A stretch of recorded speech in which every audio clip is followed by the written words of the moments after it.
At Citi Field in New York, the New York Mets play the Miami Marlins. The Mets trying to keep some momentum going after a thrilling victory over Miami in last night's game.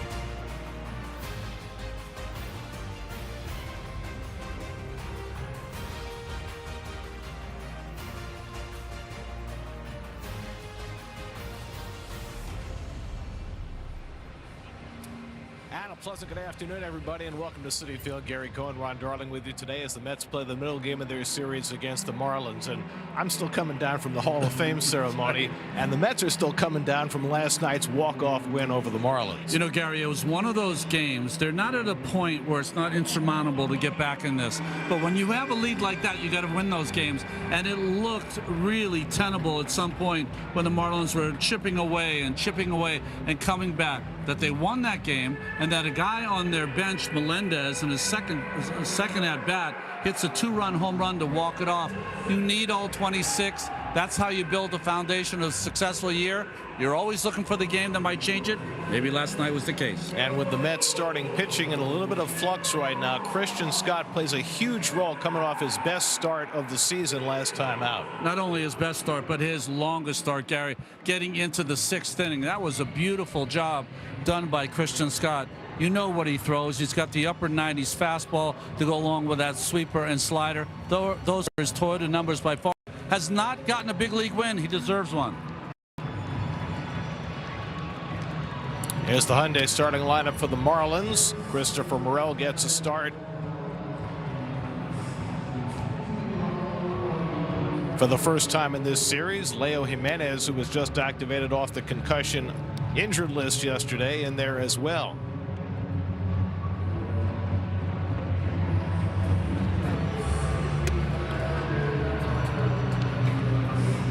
Christian Scott facing the Marlins for a second consecutive start.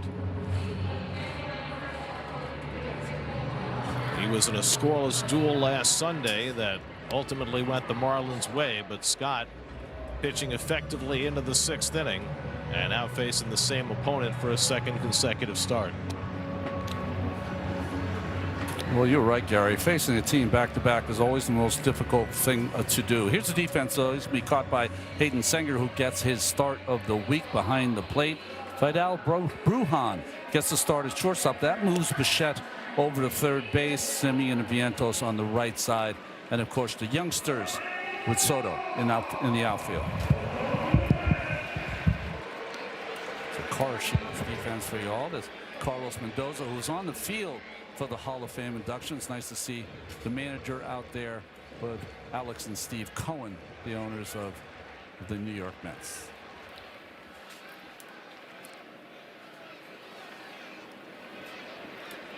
Mets bidding for their third straight win this afternoon. Christian Scott ready to go. Quick turnaround from ceremony to first pitch.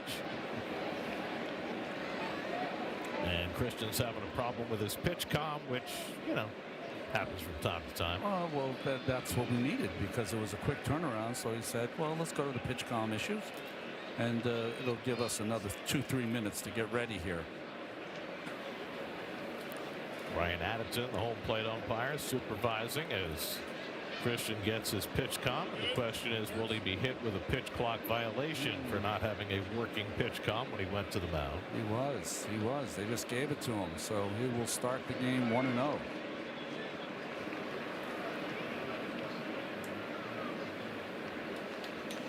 Is he charged with a pitch there, Gary? No, not an actual pitch thrown, but merely a pitch clock violation. So the first pitch of the game is on a 1-0 count to Xavier Edwards, and he takes a strike, and now we're officially underway.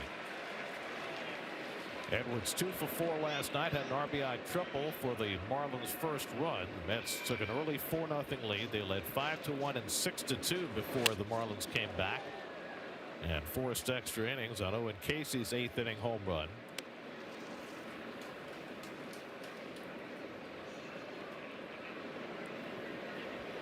Scott pitching in short sleeves on a 57-degree windy afternoon. It's a pitcher's wind. It's blowing in from the north at about 20 miles an hour. It is actually a lot diminished from what it was a couple of hours ago when it was gusting around 30 miles an hour. A Florida kid with short sleeves. 1-2 to Edwards, and he backdoored the breaking ball for strike 3 call. Edwards going to challenge that strike 3 The call. batter's challenge and pitch. Edwards thinks it went around the plate. And he is incorrect. Calls confirmed. The Marlins have one So challenge the remaining. Marlins lose a challenge on the first batter of the game. Edwards is a strikeout victim, and that's the first out. ABS powered by T-Mobile. It's a shame that it went to the ABS because that was one of the best backdoor breaking balls you'll ever see. So 1 out and nobody on. Now Liam Hicks. Hicks DHing today after playing first base last night. Went 1 for 4 in last night's game. He takes a sinker low for ball 1. This is Christian Scott's 16th major league start. His 4th already against the Marlins. We're up about 35 miles north of Miami in Coconut Creek. And Hicks pops one up in foul ground. Long run for Bichette. He'll get there, and he makes the catch right in front of the Marlins dugout. Well, Bichette getting a start at third base today with Brett Beatty getting a day off. The wind really kept that in play. That's one of those that ends up in the second or third row and was a put out for Bichette. The wind is going to play a factor in every ball hit in the air today. So Scott's retired the first 2. Now the major league's leading hitter Otto Lopez, who was held to 0 for 4 last night, and Scott gets the fastball in for a strike. And Christian Scott has come a long way from that first start a month ago when he could not throw strikes. He has become a confident strike zone filler. Just missed off the play with the cutter, and it's 1-1. Crazy what nerves can do in this sport. You know, combine that with the adrenaline going. Just couldn't get it out of neutral in that first start.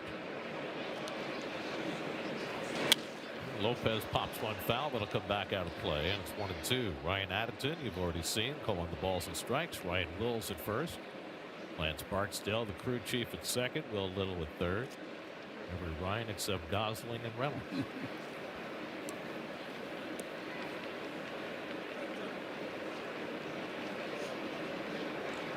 Home plate umpire Addington with the shades on. It was a day where even if umpires had bad vision, they would never be seen with glasses behind the plate because of the stigma. The stigma and the bounce passing into the joke. And a swing and a miss. Got him with a sweeper. Scott retires the side in order with a couple of strikeouts. Mets come to bat at the bottom of the first with no score. New York Mets baseball on SNY is brought to you by Genesis. Discover the award-winning lineup of Genesis SUVs and sedans at your local tri-state Genesis retailer. By Spectrum, it's internet, mobile, and streaming TV, all from one place. By the New York Lottery, you could win a grand prize of $40,000 with the Swing for the Fences promotion. Enter with the New York Lottery app today. And by Toyota. Toyota's Summer Starts Here event is on now. Toyota, let's go places. Tyler Phillips' second start of the year. First one was against the Mets last Sunday. Carson Bench leads off and takes his first fastball for ball 1. Bench 0 for 4 last night. Just 3 hits in his last 26 at bats. Third baseman Jimenez playing in on the grass against him. And Bench takes that pitch just out of the strike zone. It's 2-0. I thought that was going to be a challenge by the catcher. He put the ball and his hand up to his helmet. Sun comes out from behind the clouds as Phillips gets the breaking ball in for a strike, and it's 2-1. Tyler Phillips, who's been working out of the Marlins bullpen, made 15 relief appearances before he started against the Mets last Sunday. And Bench pulls one through the hole for a base hit. So he came right back with the sweeper after getting a strike with it. And Bench was right on it. That starting lineup brought to you by Honda. Vidal Brujan gets just his second start for the Mets. Hayden Singer his 5th. As Terrens and Beatty get the day off.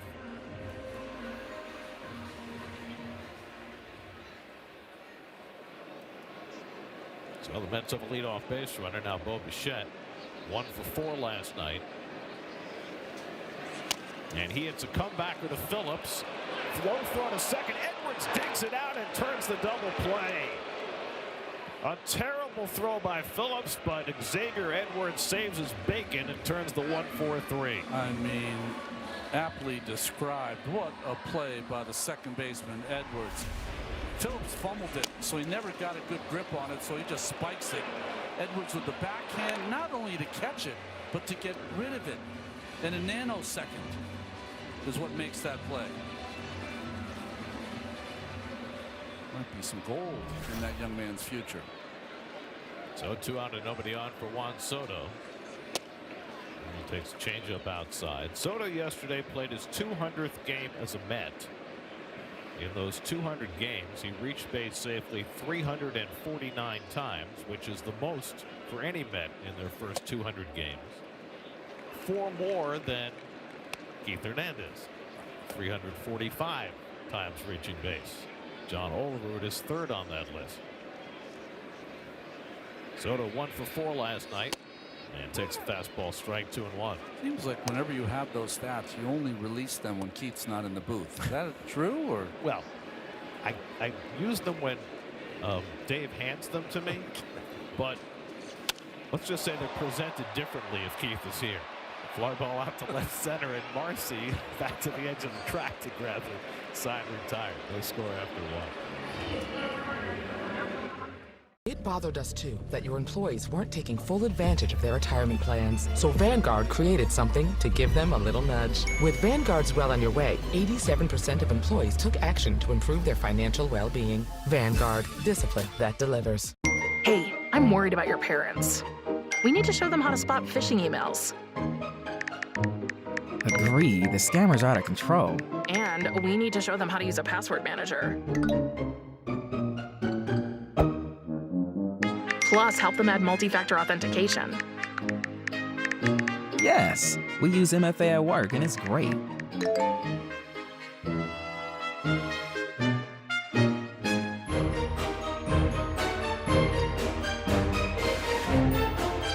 Great cake. Stowers bounces the first pitch foul.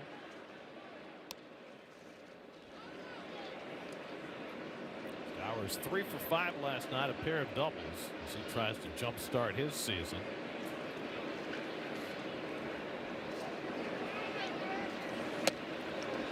Stowers is up and away. 1 ball, 1 strike. Stowers, then Jacob Marcy and Leo Jimenez for the Marlins in the second after Scott retired the side on 9 pitches in the first inning with a couple of strikeouts.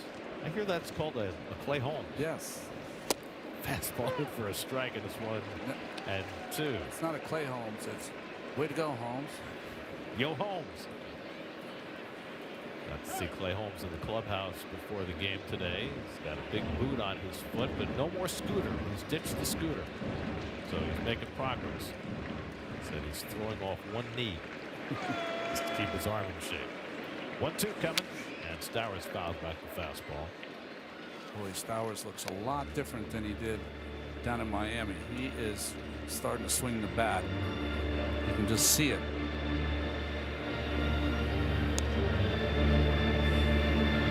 Stowers missed a chunk of the season early on with an oblique injury. 1-2 from Scott, and he got him. Went upstairs with the slider for his 3rd strikeout in the first 4 batters. So 1 out and nobody on. Scott's retired the first 4. Well, that's kind of that high sweeper that he throws. Didn't have a lot of movement on it, but with the swing of Stowers, that is kind of an uppercut. That high breaking ball works. Now Jacob Marcy with 1 out, and we are very pleased to be joined in the booth by new Hall of Fame inductee Bobby Valentine. How's that sound? Cool. I really do like it. Thank you, Gary and Roddy, and you guys are all part of that thing too, and I really appreciate the support, the fun. You were great to watch, dude. Man, thank you. You know, I was reminded during your speech today of the enthusiasm that you bring to everything you do. Is that something you've always had? Yeah. I mentioned Tommy Lasorda in the speech, and, I would walk the streets with him at 3 o'clock in the morning because he had his enthusiasm for life, and there's a double down the right field line. Yeah, that's part of your history, too, as a broadcaster. Well, I didn't mention it nor Boston because I didn't think I was very good at either of those gigs. But, you have to leave some stuff out once in a while. Boston was either last or first. You just happened to be there. Exactly. I got it on the wrong balance. Yeah. Bobby, you played for Tommy Lasorda. Yeah. You played for Dick Williams. Yeah. You played for Joe Torre. You coached under Davey Johnson. Four incredibly high. Walter Alston. Broke in with. Yeah. So how did you synthesize what you learned from all those people? I don't know that I ever wrote it down or was cognizant of what they were teaching, but I think I was really observant. And I asked questions, and I was a big mouth kind of guy that got attention when I asked the question. And so I guess I just learned as I went. There was never, he's out. Marcy's still in third, and Bichette gets the tag down. He comes off the base, and he's out. Nice. I mean, he Singer did the gunning swim him down. move. He did the elephant roll. It's actually a practice move now where they give it and then take it away. And I don't know why guys don't understand necessarily where the guy's coming. Let him come to the glove. Don't go reaching for him. Let him come to the glove. Well, Bichette did well to keep the tag on him all the way through that overslide.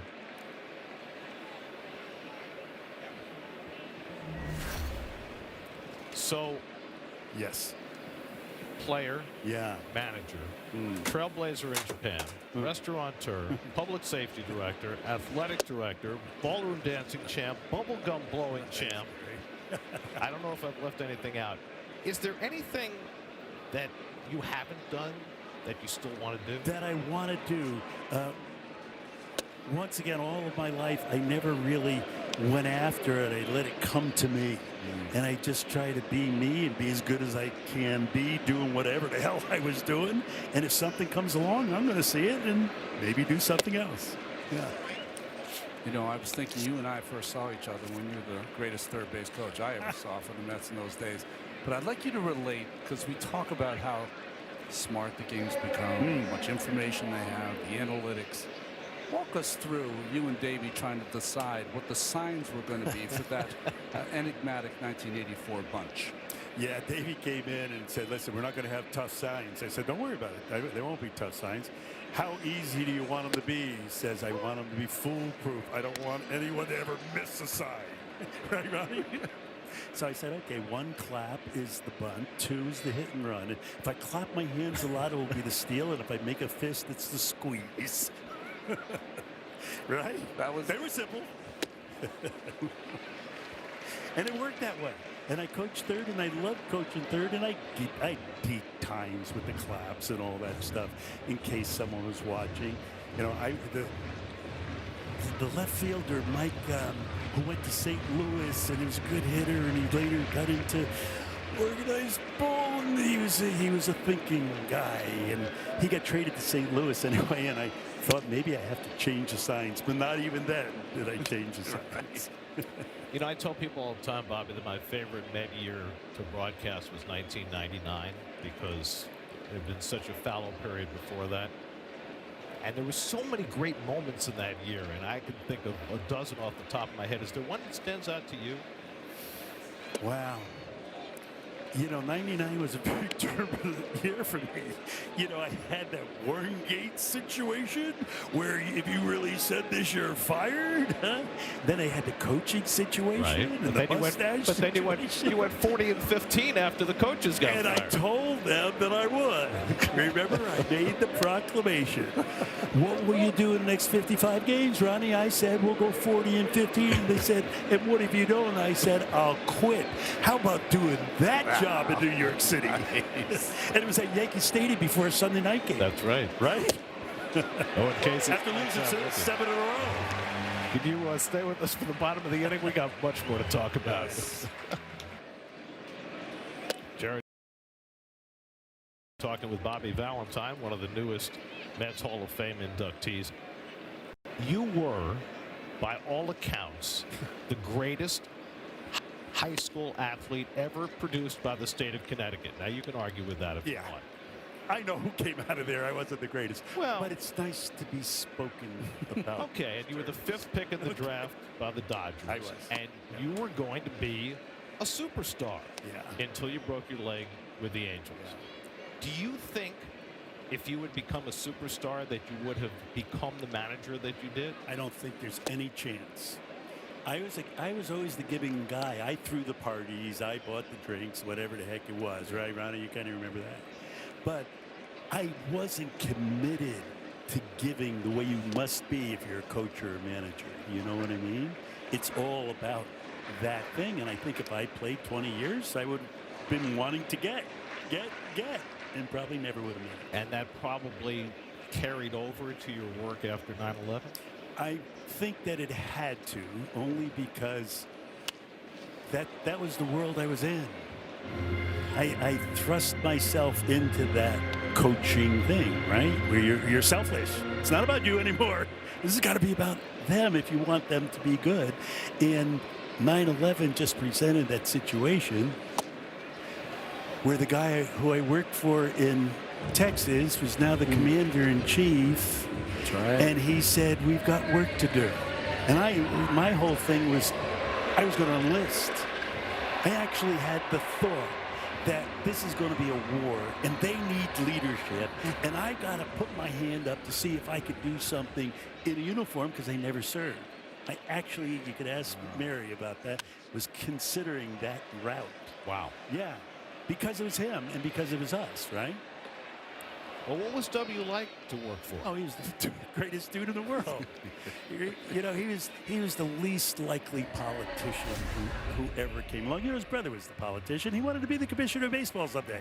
He'd come in, put his feet up on the desk, read the baseball Bible, ask about the minor leagues. As soon as guys came into the clubhouse, he'd leave.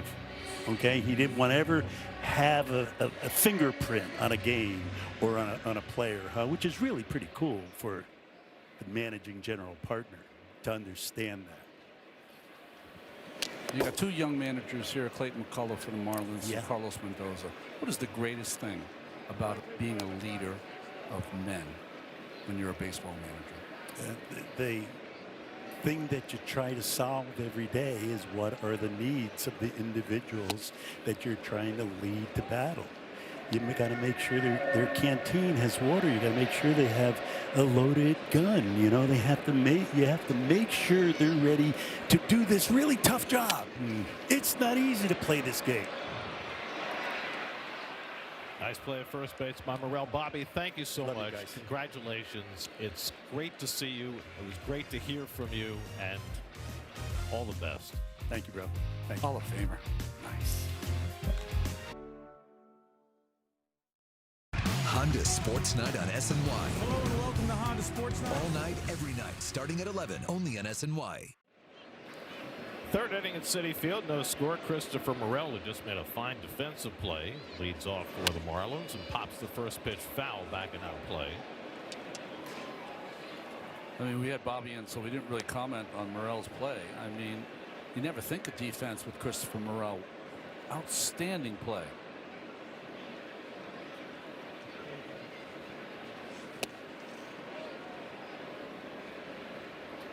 Your Coors Light cold hard facts. Christian Scott. He's almost 27 now. A couple of weeks till he turns 27. His career waylaid for a while by Tommy John surgery. After his debut with the Mets in 2024.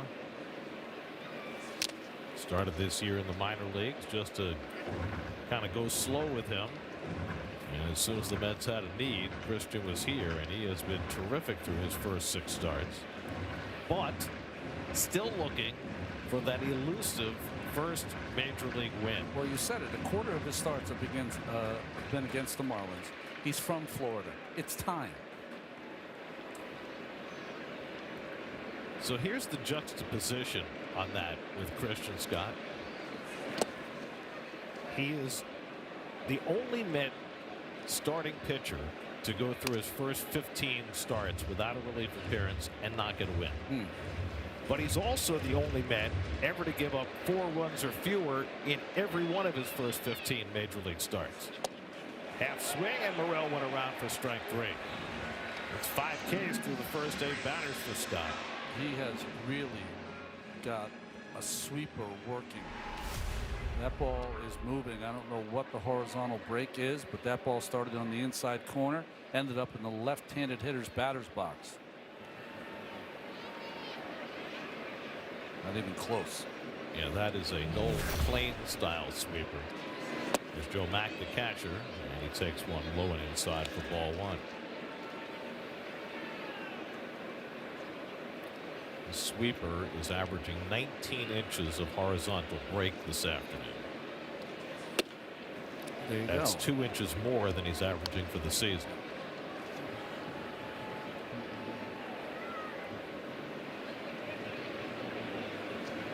Joe Mack, the rookie catcher, 1 for 4 last night. Scott falls behind the number 9 hitter, 3-0. Watch the strikeout pitch. Look at where the elbow is and the arm as he clears the head and starts that sweeper. You can almost tell when he lets it go, his thumb comes up into the air as he spins that baseball.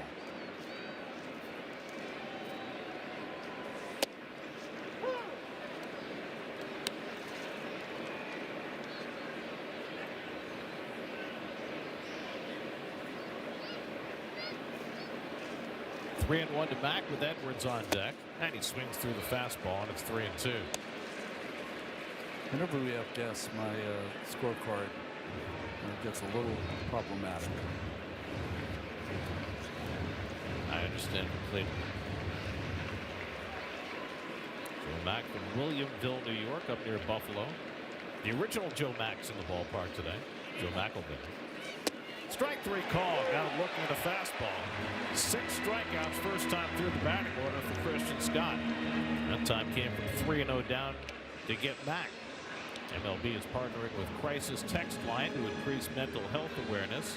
For free 24/7 confidential support in English and Spanish, text MLB to 741-741. So 2 out and nobody on now. Edwards, who was called out looking his first time up, even after a pitch clock violation on Scott to start the game.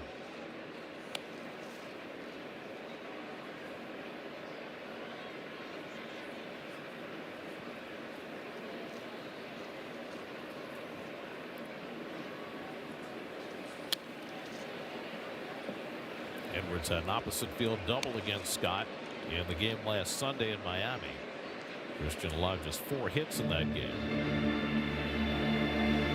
Edwards starts the day 2nd in the league in base hits, 3rd in on base percentage, 3rd in runs scored. Leonardo Lopez, the double play combination for the Marlins, off to some start.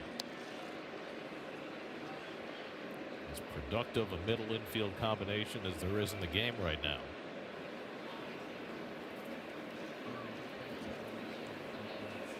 And Edwards, it's a spinner that goes off Scott's leg into no man's land. And Edwards is safe at first. The ball had a tremendous amount of spin coming off the bat, and Christian couldn't field it cleanly. It's an infield hit for Edwards. Yeah, he's angry at that because it was kind of massaged out there to him. And the only way he could have really made this play is he'd have to get in front of it and kind of throw his body in front of it to block it. Because there's no way you're going to be able to catch that in the leather with the spin it had. It ends up hitting him right in the left wrist. So the Marlins have a 2-out base runner. Edwards, who can steal the bases aboard. Liam Hicks, the batter. Hicks fouled out to third base his first time up. Edwards started and stopped, so Singer came out of the stance. Singer's already gunned down a base runner in this game. The Marlins lead the major leagues in stolen bases, but they also lead the major leagues in caught stealing. Marcy was thrown out in the first inning. That was the 23rd Marlin to be thrown out trying to steal. So we have a Marlins team. There was a period of time that you wouldn't steal unless it was 80% successful, and they are saying throwing caution to the wind. They're going to go every time they can. The number was coming into the day, 0 for 1 today. And you can understand why. They're not a home run hitting team. They're next to last in the National League in home runs. Only 46 home runs in their first 58 games.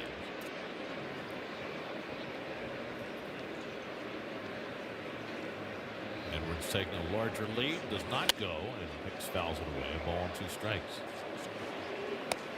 We were talking last night about how the Marlins throughout the organization have been focusing on the stolen base.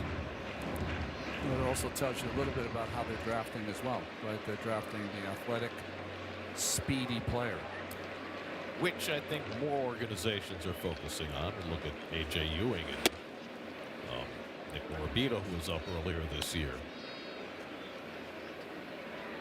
I think there's an understanding that with the new rules, teams have not adequately exploited the ability to steal bases.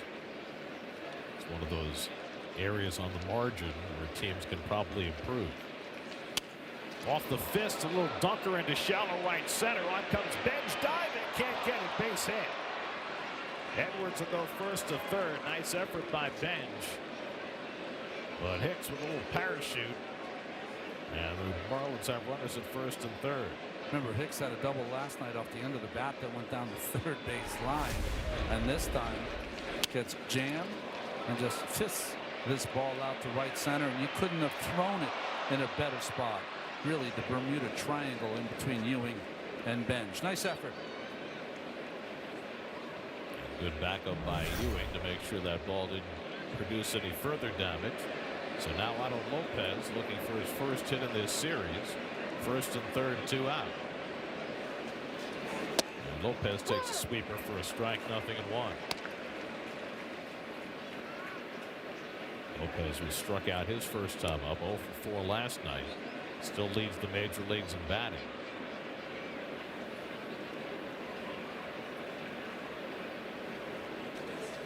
And he reaches for that sweeper, pokes it down the right field line. Bench a long run, and he gets there to make the catch. Speed pays. Bench sprinting in and making that play to keep the Marlins off the board. No score going to the bottom of the third. And takes a sweeper out of the strike zone from Tyler Phillips. Phillips got through the first 2 innings, facing the minimum on just 20 pitches. Semien 1 for 4 last night. And he pulls one past the third baseman into left field, a base hit. Tracked toward the line by Stowers. Semien trying for 2. And he slides in safely with a leadoff double. Ben's second hit, 8th double of the year for Semien.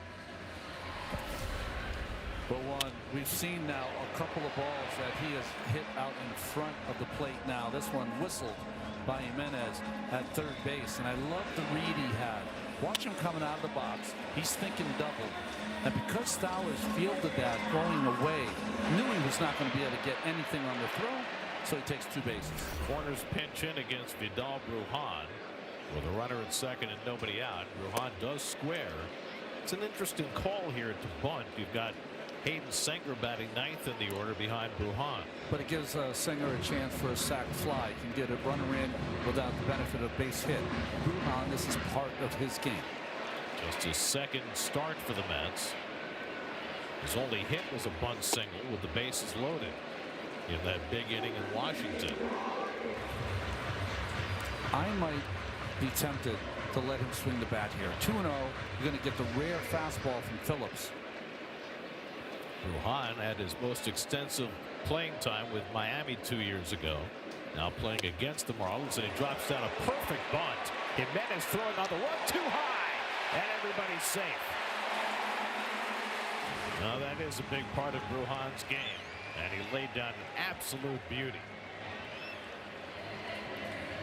You gotta love the way he turns around, faces the pitcher. This is textbook. And catches the ball with the bat. Doesn't hit the ball with the bat. Catches the ball with the bat. And even in, Jimenez could not make the play because of a bad throw. They score that a sacrifice error on the third baseman.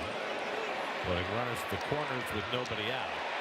And Hayden Singer, the batter, and the Marlins, as they did last night, repeatedly will bring the infield in. Not a fan of this play with the infield in. And Singer showing bunt, so the Mets thinking about the safety squeeze.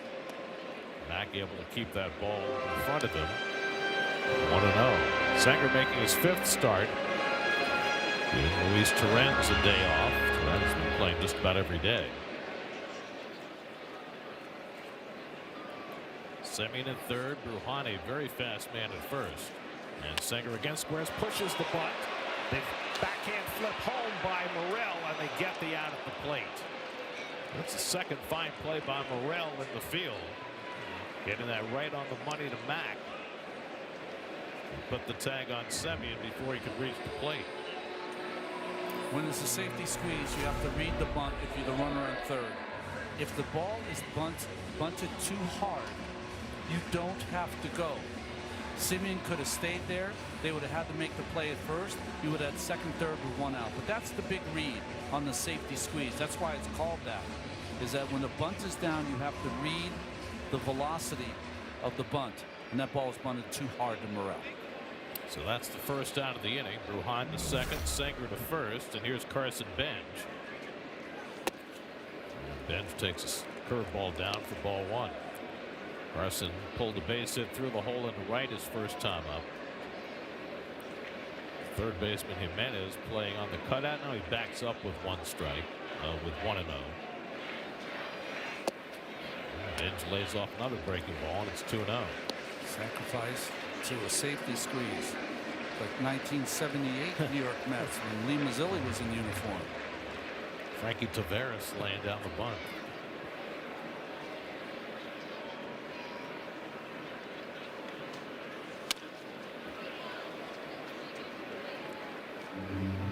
Phillips is an interesting pitcher.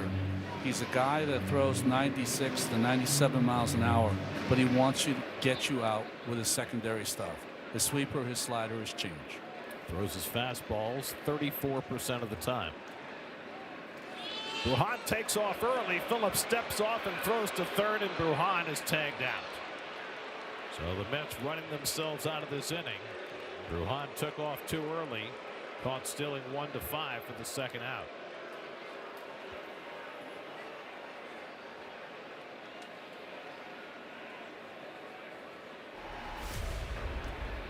I mean, you don't need this big of a lead. Made it easy for Phillips to make the play. Jimenez should have stayed with him. Even if he thought he applied the tag, he should have kind of stayed with him as he got off the base. But ball stayed in the glove, luckily for Jimenez. Doing 2 now to Bench. Singer still at first with 2 out.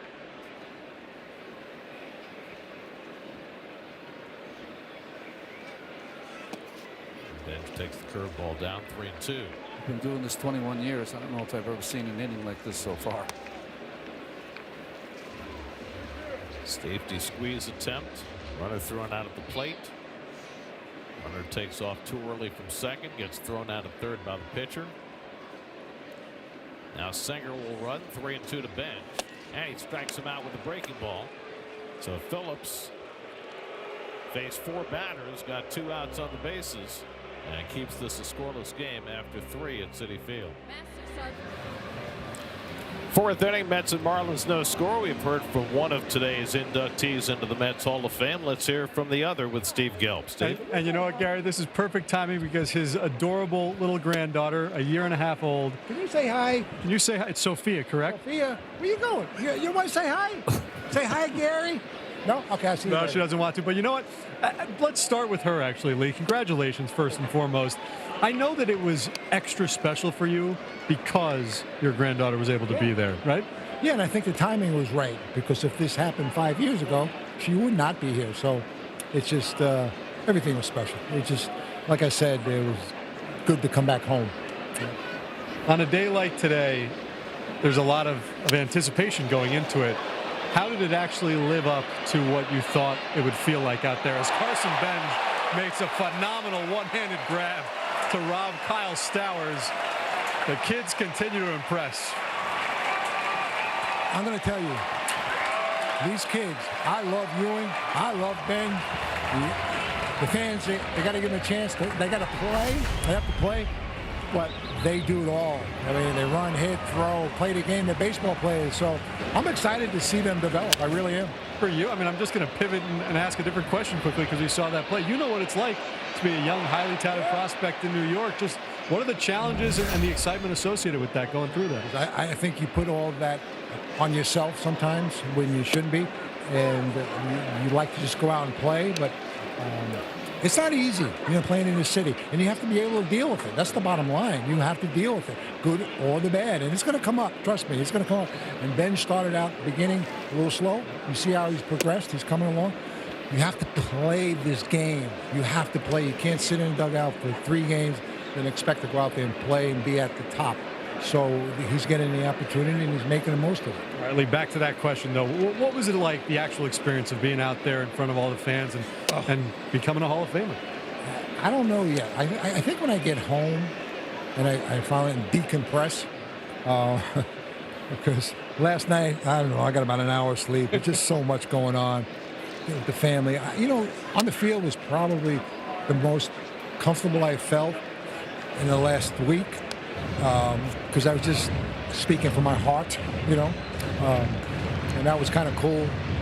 And to be with my family, have all my kids, that's the most important thing. And to see all the other guys there meant a lot to me. Johnny, Johnny's like a kid brother to me, and have him there, and Mike come in, Joe T. Oh, man, it was fabulous. It was fabulous. You say, speaking from the heart, I loved your last line where you said, I may not be the best player in the Mets Hall of Fame, but I'm the proudest. Why do you feel that way? Why are you the proudest? How can you not be? You're enshrined into this, I don't know, it's kind of like a holy grail of the club. It's just special players. In this city, where I grew up, 20 minutes from here, you got to remember, and Gary the catcher's time to pitch. When I used to come here as a kid at 14 years old, I used to sneak over the fence in right field. I used to come in, I would sleep at Shea Stadium to buy the tickets for the playoff game. I was one of the guys, I was one of the kids that ran out on the field and threw the grass up. True story, when we did sneak on the field that one night at 2 a.m. in the morning, I stepped in the batter's box, just stepped in there and envisioned saying, wow, Willie Mays stepped in this box. And I was 14 at the time. Because it just, I don't know, for me growing up, to play big league baseball it's like they're the best in the world. You can't get there, you know what I'm saying? And you dream about it. And that's why it's special, because this is my home, man. And like I said in the speech, to Alex and Steve, I said, thanks for bringing me home. Thanks for bringing me home. You talk about being that 14-year-old kid envisioning it. Do you remember the actual feeling stepping into the batter's box at Shea for the first time? Well,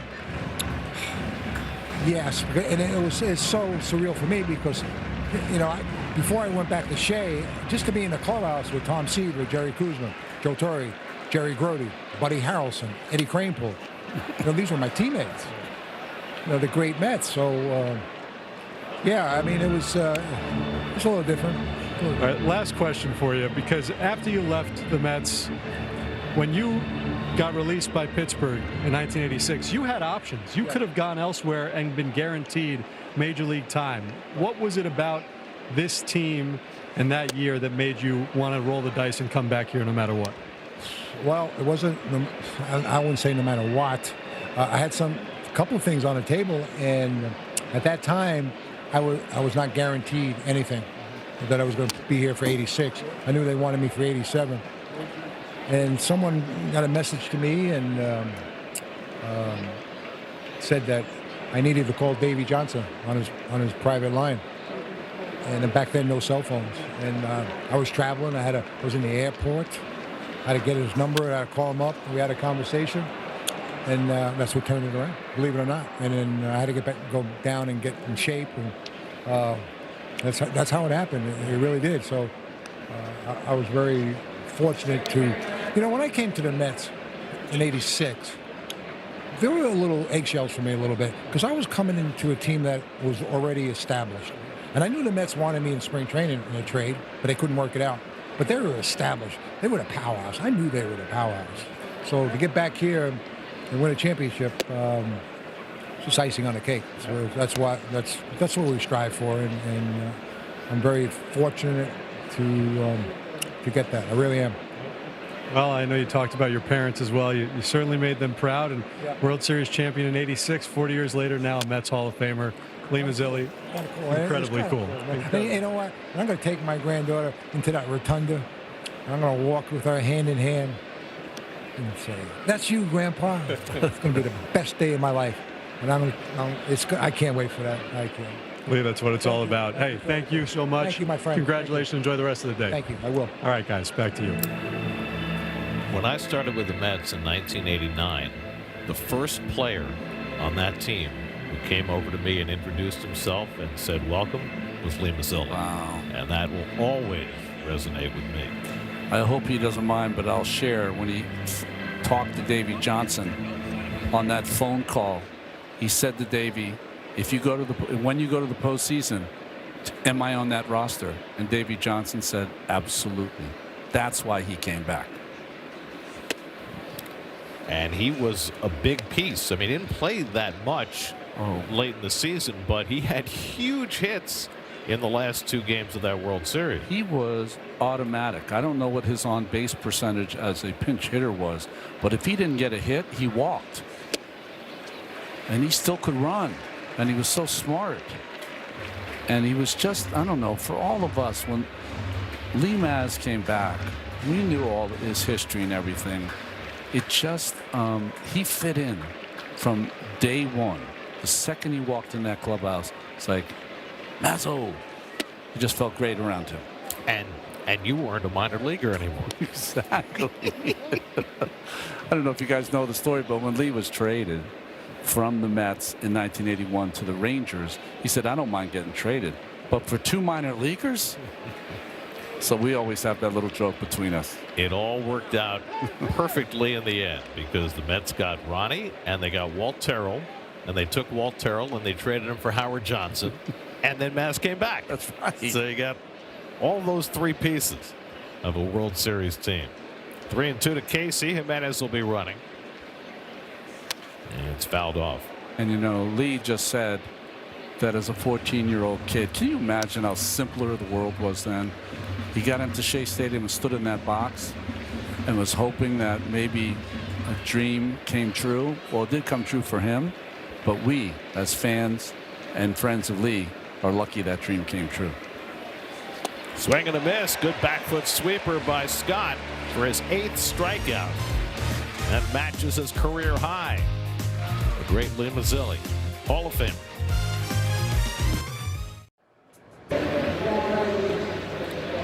Well, it's always nice to wander around Greenwich Village on a Saturday afternoon.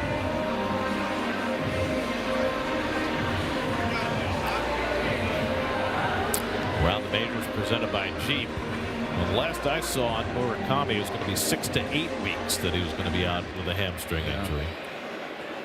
That is a big deal for the White Sox, who are a much improved team. 3 games over 500 coming into the day, and they won today against Detroit. So they're now 4 games over. Well, Bichette hit a comebacker into a double play his first time up. No score as we start the bottom of the 4th. Tyler Phillips making his 2nd start of the season. His first one was last Sunday against the Mets. He went 3 2/3, 59 pitches. So he's trying to get through 4 innings for the first time this year. And Bichette, late swing foul, 0-2. He's got to have some family here. He's a Jersey kid. Born in Lumberton, New Jersey, went to Bishop Eustace High School in Pennsauken down in South Jersey. Bichette hits a slow roller up the line. That'll go foul.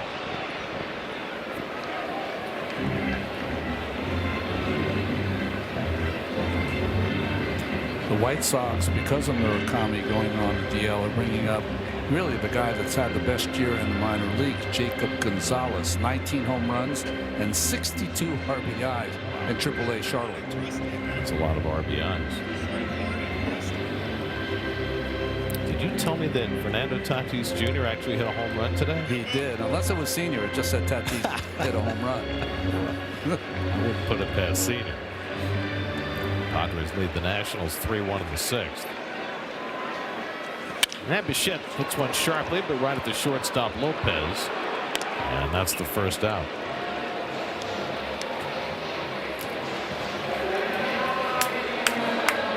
So 1 out and nobody on. Now Juan Soto, who flied out center his first time up.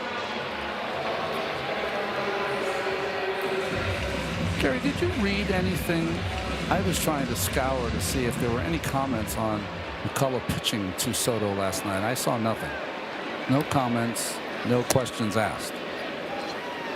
I did not see anybody having asked the question.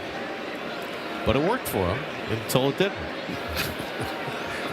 Soto flied out on the first pitch, and then Melendez hit the game-winning home run. Maybe they should have walked Melendez. 1-1 to Soto. He's reached base safely in 13 straight games, 8 home runs during that span.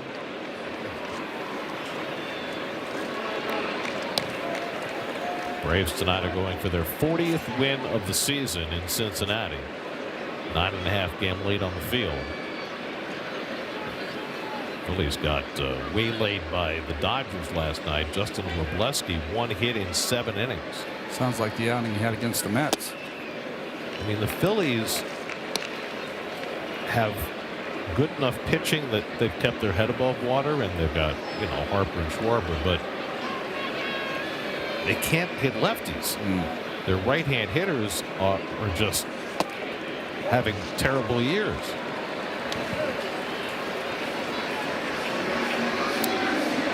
And the shocking part of their loss last night was that Zach Wheeler gave up 4 home runs. His only bad start since he's come back off the IL. Jared Young on deck. 3-2 to Soto with 1 out. And Juan takes it inside for ball 4. First walk given up by Phillips. Here's my last question about last night. As we see Juan Soto go to first, if they had intentionally walked Juan and you had runners at first and second, and Melendez came up, do you think they would ask him to bunt? Soto's like, that's inside, bro. Yeah, maybe. Yeah. With Ewing on deck, I could see that. Jared Young takes the sweeper down for ball 1. Young struck out his first time up. By the way, when MJ Melendez hit that home run last night, it was on an 0-2 pitch. Now, the records go back to 1988 as far as counts and things like that. According to Sports Info Solutions, the Mets have hit 89 walk-off home runs since 1988. That was the first one on an 0-2 pitch. That's lined up the middle, a base hit for Young. Soto will go first to third. Marcy cuts it off. Jared Young with a sharp single, and the Mets have runners at the corners with 1 out.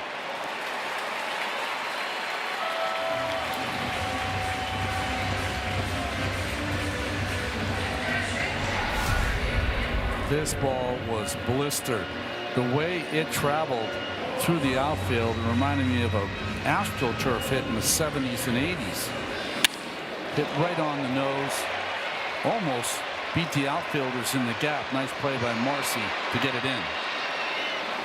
Now Mark Vientos, and again they're going to shorten up the infield with first and third and 1 out. I just don't understand this. You've got one of the slower players in the league at the plate. Double play ball gets you out of the inning, and yet they're playing it halfway, which limits their range on any ball hit hard in the infield. I just don't get that, Ronnie. And then Vientos makes it a moot point by driving one to the left field wall. Off the fence. Soto's in. Young being waved around third. There'll be no relay throw. It's a 2-run double for Mark Vientos. And the Mets jump in front 2-0. That ball was blistered by Vientos. Hit it halfway up the wall on the fly for a 2-run double. Hanging breaking ball right in the middle of the plate, a little out in front of it, but Vientos is so strong he almost flipped him anyway. Halfway up the wall, takes a funny Karen, which allowed Young, who was hustling with that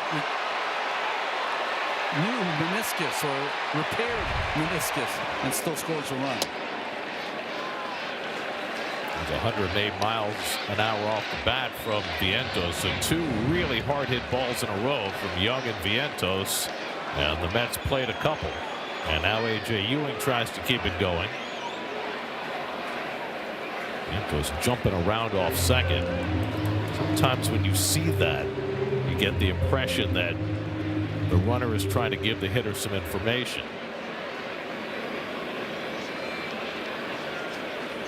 I know our pregame show showed when Heriberto Hernandez hit that walk-off grand slam against Evan Williams, the runner at second was bouncing like that. And it wouldn't be because of the pitch calm now. It's not like you're going to get the sign from the catcher, obviously, but you can see the grip in the glove of the pitcher, and sometimes that gives it away. Fly ball foul down the left field side, and not a lot of play. 2-1.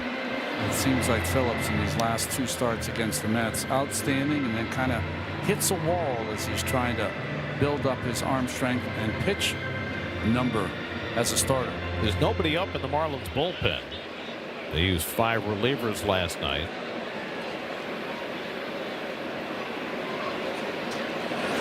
And Ewing takes the curveball down, and it's 3-1. So they're trying to stretch Phillips out, especially with the injury to Ayuri Perez, who's going to be out for a couple of months with a groin injury. They need Phillips to become a reliable member of their rotation. And Ewing tried to stop the swing, and he went around. It's 3-2. I didn't see a sign, but obviously Addington, right? The home plate umpire must have called that. Did. I was looking down to the third base umpire, but Addington had already called it a strike. Marcus Semien waiting on deck. 3-2 to Ewing, and he fouls away the fastball. So the last two hitters have hit the ball 111 and 108.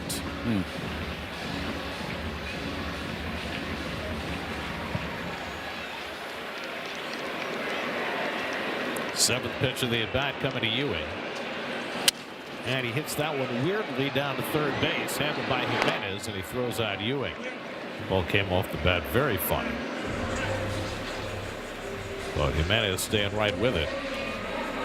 Jimenez first start after coming back from the concussion injured list.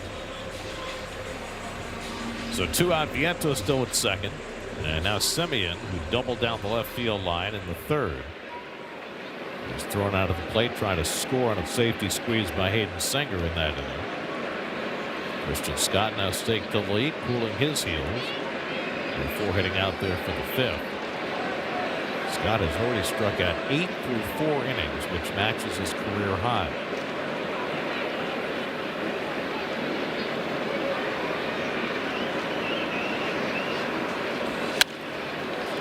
Clouds have overtaken the sun for the moment, which at this time of day is a real boon for the hitters because we are in the shadow portion of the late afternoon.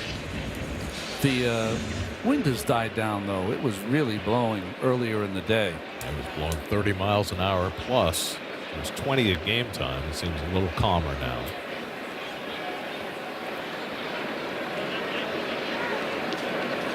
Semien lines one into center field for a base hit. Vientos being waved around. Here comes the throw by Marcy to the plate. Offline, down to second base goes Semien. Marcus Semien with an RBI single, takes second on the throw, and the Mets lead 3-0. Boy, the last 2 nights offensively, you're starting to see some real gelling by the offense. You're seeing some 2-out RBI hits. You're seeing some fastballs being put in play, which didn't happen when they were going through their roughest streak. You're watching hustle by Vientos to score the third run, and on the overthrow, the intelligence to take the next base. All of this stuff is fun to watch. Good hustle here by Vientos once he got rid of the lid. Just weighing him down.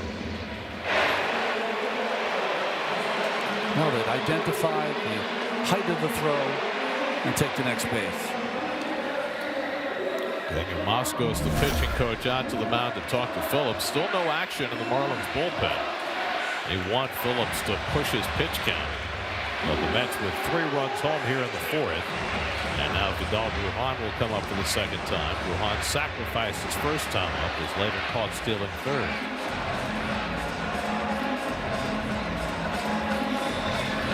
The right-hand hitter's doing the damage in this inning. Vientos a 2-run double, Semien an RBI single.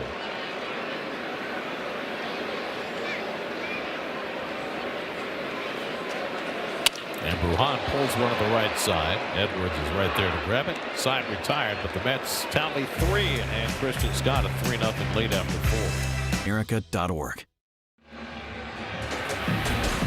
Your Sage pitching decisions. Really has that breaking ball going, Christian Scott, so far. He's had a backdoor to the lefties, the fastball, just enough of them to keep them honest, and the right-handers at times have had no chance. Sage, the official finance software partner of Major League Baseball. Call strike to Christopher Morel as we start the 5th inning. 8-9-1 in the Marlins batting order. Morel, Mack, and Edwards against Scott, who misses inside with a sweeper, a ball, and a strike. So going back to 2 starts ago, Christian Scott is now throwing 10 2/3 consecutive scoreless innings. Not quite a Christopher Sanchez streak yet, but it's a start. Spectrum high-speed pitching. Christian Scott 8 strikeouts, matching his career high.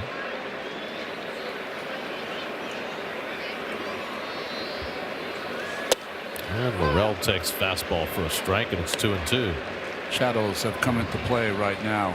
As a starting pitcher, there's little fires that you want to put out at all times. You want to play little games with yourself, and your team is just giving you 3 runs. So important to try to put a 0 up there for Scott. Well, it's important from a team standpoint, but it's also important for Christian Scott, who is still looking for his first major league win. Trying to get through 5 innings to qualify. He's got a fairly high pitch count.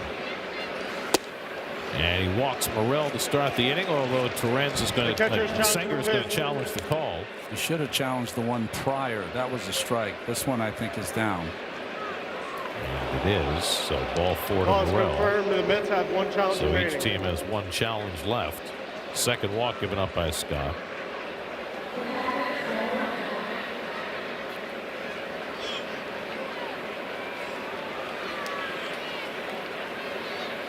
First time in the game that the Marlins have had the leadoff man on, and now Joe Mack, who took call 3rd strike his first time up.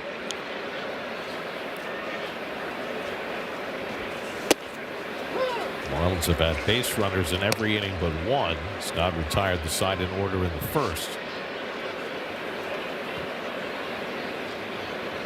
Pitcher in sunlight, hitter in shadow.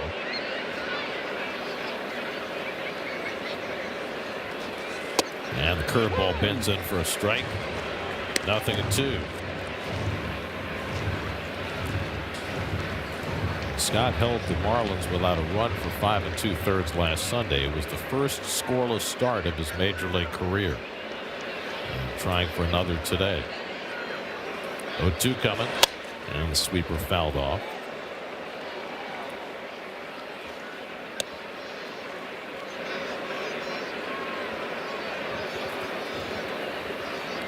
It is amazing how quickly a player can go from being an end of spring training afterthought to being a linchpin. Yeah.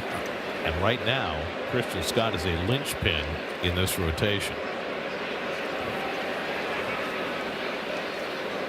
0-2 coming. The injury to Holmes, the injury to Senga, the lately ineffectiveness by McClain, the ineffectiveness by Peterson. This is a guy you hang your hat on after just 15 big league starts. 1-2 coming, and the breaking ball pulled foul.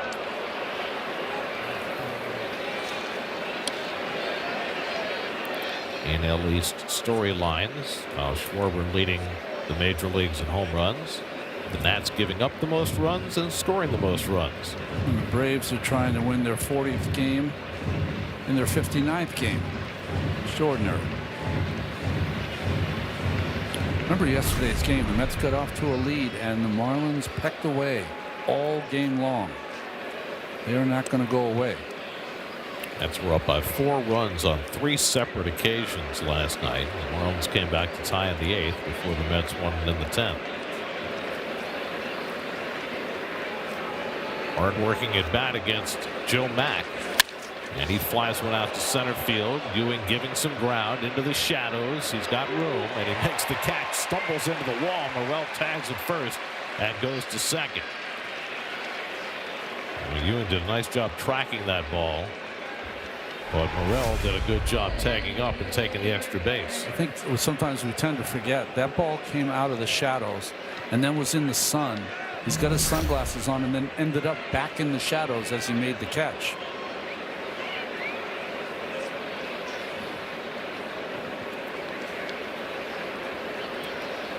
The Mets made a move with their bullpen today. Tobias Myers, one of the few pitchers who has options, was optioned to AAA. And the Mets called a veteran left-hander, Cionel Perez, who is up in the bullpen.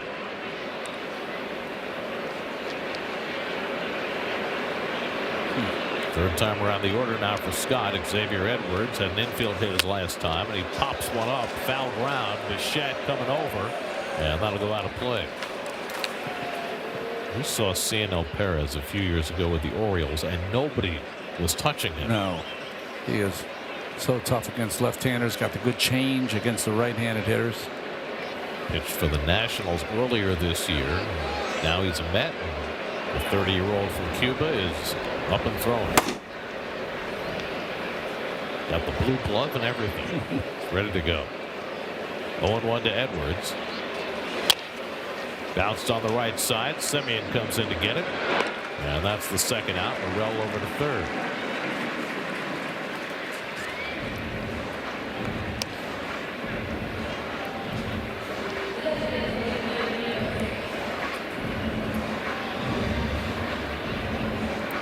So 2 away, and now Scott with a chance to get through 5.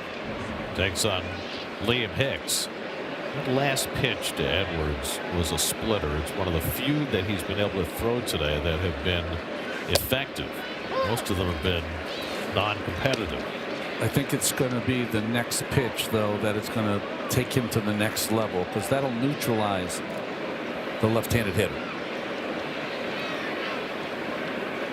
Hicks at a pop fly single his last time up, 1 for 2. And a good block by Singer. Ball and a strike.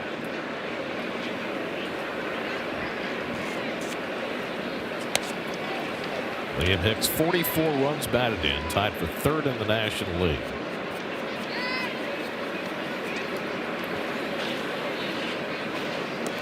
He's got up to 90 pitches on the day. 94 in his last start. That's his season high. So this is probably going to be his final inning. And Hicks fouls away a fastball, and it's 1-2.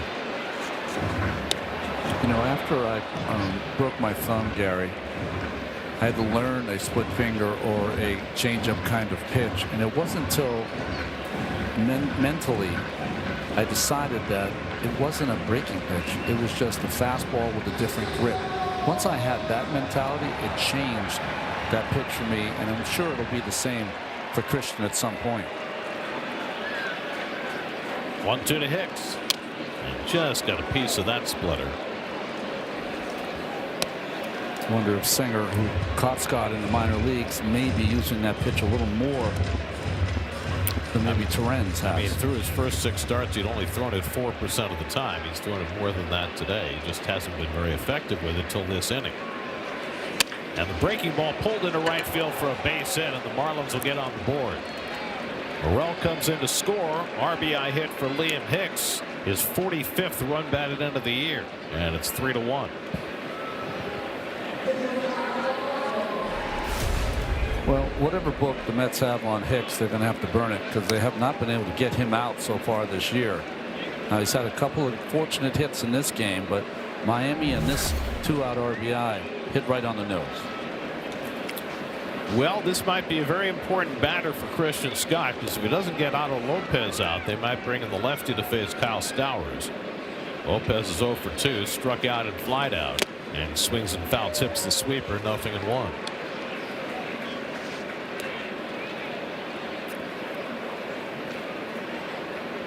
Mets have held Lopez in check in this series, 0 for 6.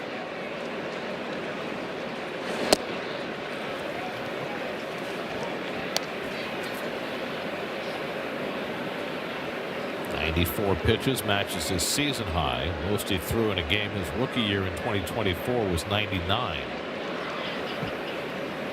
Hicks at first with 2 out.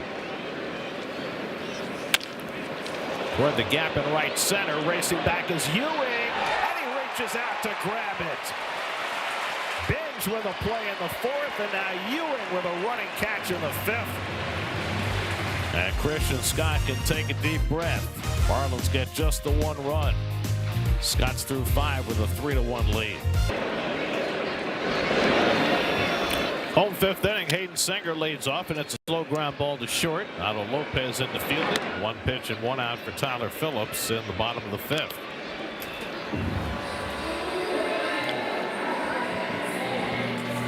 So Phillips already has put together his longest outing of the year. Yeah, against the Mets in his last start, 59 pitches for Phillips. And 3 2/3 in that game. He's now gone 4 1/3 in this game, and he'll turn over the batting order. 3rd time around for Carson Benj, who has singled and struck out. And it takes a knee-high splitter for a strike, 0-1.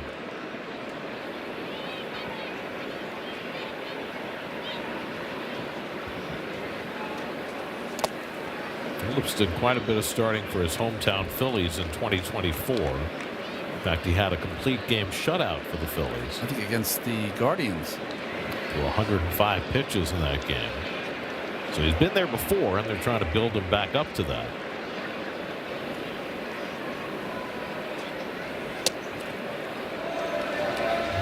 The ball's in strike to Bench with Bichette on deck.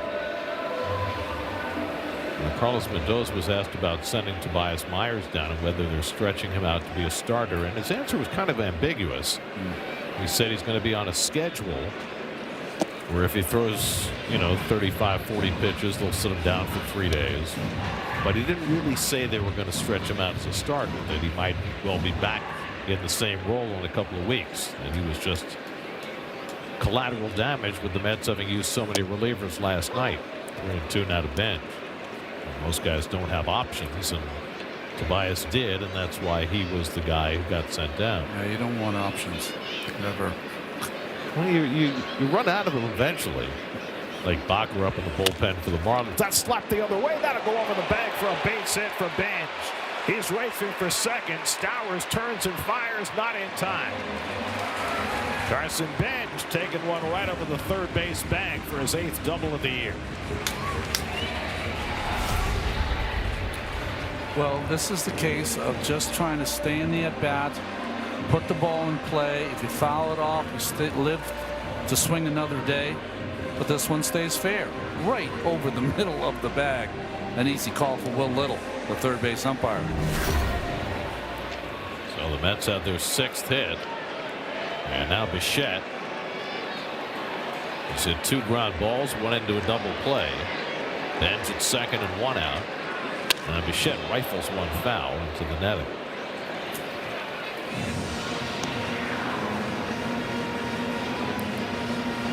It's interesting because Bichette appeared to be looking for a ball inside that he could turn on, and you don't see him do that very often.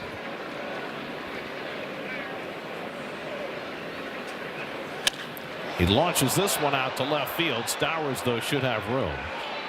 Comes in a couple of steps to make the catch. The wind grabbed it, and that's the 2nd out. Bring a little ninja energy to Citi Field on June 12th for Naruto Night. The first 15,000 fans at the game will receive a Naruto-themed Mets jersey in celebration of the iconic anime series. For tickets, go to Mets.com/tickets.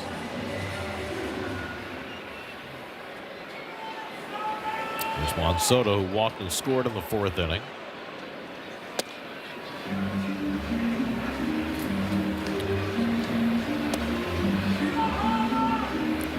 Marlins 1 run, 5 hits. The Mets 3 runs and 6 hits. We're in the 5th. Pitcher's now in the shadow, and the hitter is in the sunlight. It's almost like there's a spotlight on Soto. Well, there is. Yeah, there is. be tempted to walk him. 2-0. 3-1. Young up next.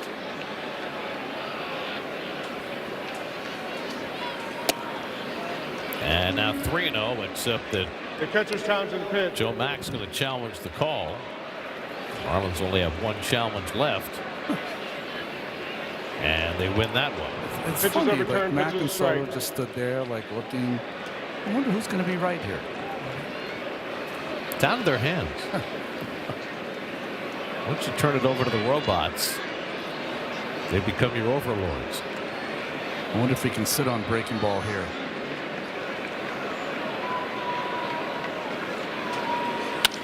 Up the middle, and Lopez to his left, able to snag it at the hip, and throws out Soto to end the inning. Double and one left after 5. Mets 3, Marlins 1. Store at Stop and Shop. Kyle Stowers had himself a big game last night with 3 hits. You know, yeah, all-star season last year until he got injured. He's starting to round into form. We mentioned that. He's swinging the bat really good right now and had a big game last night with 3 hits. Came close to one his last time up, but he was robbed by Carson Bench. CNL Perez in to make his Mets debut. CNL's numbers with the Nationals. He pitched much better for the Mets in AAA Syracuse. Fastball, breaking ball change. Easy 96 out of the hand. He can walk some folks. His best year was 2022 with Baltimore. 66 appearances, 1.40 ERA. 2-1 to Stowers, who's 0 for 2 today. Perez now 30 years old. Made his debut with the Astros in 2018. And went to Cincinnati, Baltimore, and then earlier this year to Washington. And he comes up and in, and Stowers could not stop it. It's 2-2. Kind of a little pitcher with a big arm. Yeah, he is not a big guy. Listed at 6 foot 175. 2-2. Up and in again. Full count to Stowers with another left-hand hitter, Jacob Marcy on deck, and then Leo Jimenez. Christian Scott went 5, allowed a run on 5 hits, 2 walks, 8 strikeouts, 96 pitches, and in line for his first big league win. But first, the bullpen needs to get 12 outs. Scott lowered his ERA through 7 starts to 2.97. Stowers hits it sharply right at Simeon. And there's the first out for Perez. By the way, CNL Perez is now the 24th pitcher the Mets have used. He played a little over a third of a season, and they're more than halfway to last year's record of 46 pitchers. Hopefully they don't make it. Here's Jacob Marcy. Hopefully they get back a few guys who've already pitched for them, like Senga and Holmes.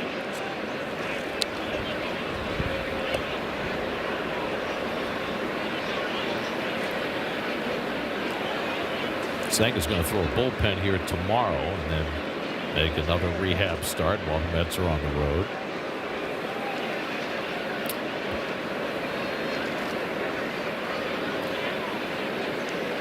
Marcy pulled a double over the right field corner that was caught stealing third in the second. Took a call third strike in the fourth. And Marcy swings and misses at the curveball. 1 ball, 1 strike. Baltimore 22, 23, 24. He had at least 62 appearances on all 3 of those years. For his career, lefties are hitting .212 with a .619 OPS against Perez. And that is his greatest value. Righties have a little better chance against him. So Braziman up in the Mets bullpen. 1-2 coming to Marcy. And he struck him out with the curveball. So CNL Perez has his first strikeout as a Met. 2 up and 2 down. So easy 96-mile-an-hour gas. And an Uncle Charlie that gets Marcy 22, 23, and 24, he was the left-handed setup man for the great Felix Bautista. Yeah. And they had Yanier Cano, and I mean that bullpen was so good. Yeah. Leo Jimenez making his first start off the injured list. Has been on base twice with a walk and a single. Jimenez, 25 years old, from Panama. It's a 2-hopper to short, circling in his Brujan field. Side retired. 1-2-3 inning for Cianel Perez on the 6th. Still 3-1 New York. Will the long break hurt momentum for the Knicks as they prepare for their first NBA Finals appearance since 1999? SNY's NBA insider shares his thoughts on the latest putback with Ian Begley. Check it out now on SNY's YouTube page. The one thing I know for sure, yes, the long break leads to a lot more deep thoughts. Lake Bacher is on to pitch for the Marlins as we go to the bottom of the 6th. Well, Lake Bacher, he's got a great spin on that fastball. 17 appearances. He's usually a guy you can count up for 70 or so. Jared Young had a 111-mile-an-hour base hit to center field in the 4th inning when the Mets got all 3 of their runs. Mark Vientos drove in a pair. Marcus Semien won. And Young pulls this one deep right field. That's headed toward the wall, and it's out of here. Jared Young with his first home run of the season. And the Mets now lead at 4-1.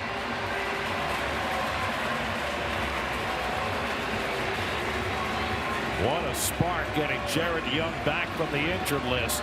Installed as the cleanup hitter, and he hits one out of the yard to give the Mets a 3-1 lead. Tend to forget how an important role he played before he was hurt. I'll never forget that game in San Francisco with the hits and the throwing out people from the outfield. And the game didn't even know he played the outfield. Last year, Jared Young only had 43 at-bats for the Mets, and he had 4 home runs. Got off to a hot start this year before he tore the meniscus in his knee, missed 6 weeks. But the Mets are thrilled to have him back. Mark Vientos inadvertently fouled that ball off, and it's 0-2. Little nothing cutter or slider from Bacher. And Young did not miss it. Just a line shot out of here. So it couples that 111-mile-per-hour base hit with that home run that seemed to be over 100. A mere 105. A mere. Mark Vientos hit a 2-run double off the fence and left in the 4th. And he goes down looking at a slider. So Bacher's got a strikeout after the home run. 1 out of the home 6th. And now A.J. Ewing. That's the 4th home run Bacher's given up this year in 27 innings.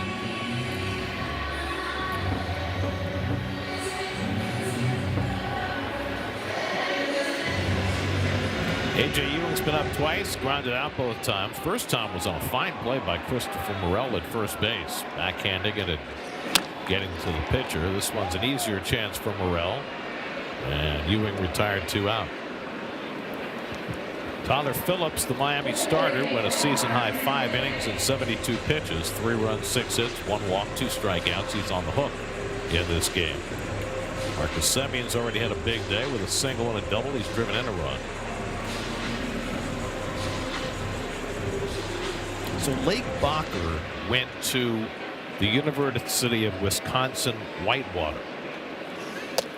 So his name is Lake, and he went to a school named after Whitewater. Wow. I would imagine he must be a Pisces. Near Flushing Bay. He's got it all working. I mean, he's no fish out of water. Right? Who was the right-hander who threw a no-hitter for the Nationals? Was from the University of Wisconsin. Stevens Point? That was Jordan Zimmerman. There you go. And Steven Souza was the guy who made the great catch to end that. That's right. And he's now a hitting coach. Wow. I don't remember who he's he's with. Souza is a hitting coach somewhere in the big leagues. You know who went to Whitewater? Bob Wickman. Guy was missing part of his finger. Yes. Ball moved like heck because of it. Souza's with the Padres. Baja Blast at the ballpark. New York Mets baseball on SNY is brought to you by Sage, the official finance software partner of Major League Baseball. By Hyundai. Hyundai gives you America's best warranty on every new vehicle. Visit Hyundai.com for more information. And by HSS, #1 in orthopedics and the official hospital of the New York Mets. Huascar Brazoban on the pitch. Owen Casey fouls off his first changeup, 0-1. Huascar Brazoban gave up a run in last night's game. He seems to be in there every single day, whether he's starting or relieving. He was the opener on Wednesday. He was in early yesterday, and he's on in the 7th inning today. Mets used 7 pitchers in last night's game. It's one of the reasons they had to make a move to bring in Perez and sent Myers down. The only guy who didn't pitch yesterday was Devin Williams, so you know he's available. Beyond Brazoban, I'm not sure who else is available. I think Myers so successful, but then had a lot of different roles in a short amount of time. I think it's more of a rest going down to AAA. Casey strikes out on the changeup. 3rd time he's been struck out today. 10 Ks for men pitchers, and that's the first out of the 7th. Well, that was the usage yesterday. Yeah, so Gary, Minter's probably down. Raley might be down. Myers is gone. Weaver's probably available, I would think. And Williams would be available today. Williams is definitely available. Okay. The reason Raley isn't available is because he wasn't supposed to be available yesterday. Carlos Mendoza said he used him for 1 batter yesterday only because the situation cried out for it. Quickly 0-2 to Morel.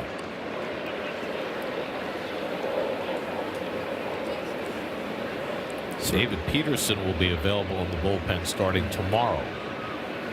Sean Manaea is going to get either a start or a bulk reliever outing on Monday in Seattle. Same for Jonah Tong on Tuesday. 1 ball, 2 strikes to Morel. You and I were talking about just certain older relievers that are still so effective in your bullpen. You got to be very careful in the way you use them to get them through 162. Well, especially a guy like Raley, who had Tommy John surgery and then didn't come back to the middle of last year, and he's 37. It's had a similar circumstance when they had David Robertson, who was an older relief pitcher, very effective, and really had to watch his usage. No walks in a game like this. Small, skinny 3-run lead. Make them put it in play. Morel walked and scored the only Marlins run in the 5th. And he fouls back the high fastball from Brazoban. Christian Scott went 5, allowed a run on 5 hits, 2 walks, 8 strikeouts. Cionel Perez in his Mets debut, a 1-2-3 inning with a strikeout. And now Brazoban trying to hold the fort in the 7th. Facing the lower 3rd of the order. 3-2 coming. And Morel takes strike 3 call. Changeup got him looking. Back-to-back strikeouts for Brazoban to start the 7th. That was a dandy. He threw the first 3-2 pitch, a fastball up, and Morel was all over it. So he was able to counter with that changeup, just throw it for a strike, and he took it. So 2 out and nobody on now. Joe Mack, who hit one deep to center that Ewing ran down.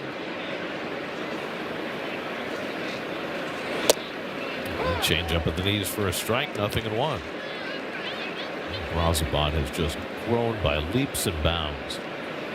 He had a nice year last year, but he has turned a corner in his career. And I think the WBC this spring had a lot to do with it. You know, it's just, I think a lot of things had a lot to do with it. I think the Mets really working hard with his psyche to get him to look at himself and say, hey, listen, the way we see you is not how you see you. We think of you as a very valuable part, and you have the kind of stuff where you can be a valuable part of this bullpen.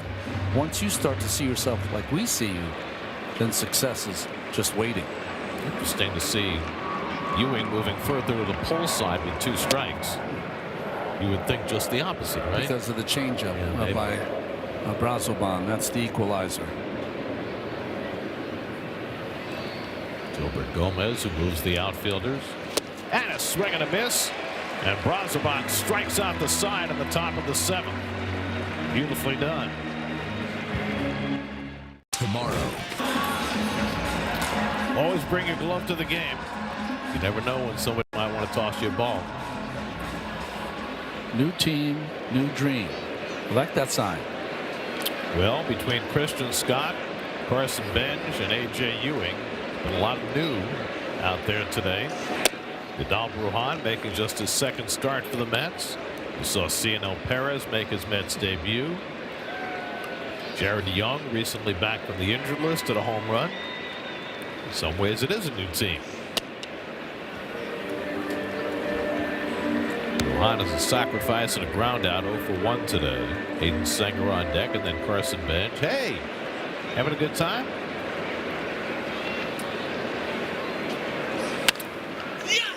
Popped up into shallow left field. And Lopez grabs it, 1 away. Road Ahead presented by Infinity. Day game tomorrow. Final game of the homestand with Nolan McLean on the mound. Then we're off to Seattle and San Diego next week. Last West Coast trip of the year. For the first 5 trips out west. I mean, you've had a few. Yeah. I hate to miss the San Diego trip. That is one of the best trips the Mets take. Well, I'm missing San Diego too, but I'll be in Seattle. Pikes Market? Toasted grasshoppers. Oh, have you had the toasted grasshoppers? I have not had the toasted. They're really good. I'm more of a foie gras guy. Now, but foie gras, I mean, it's very cruel to the goose. Very cruel. It sounds much better when you say foie gras in French, right? That's true, as opposed to stuffed goose. Duck liver. Yeah. But the grasshoppers, you know, I mean, they're pretty short-lived anyway, so I don't think they suffer in the toasting.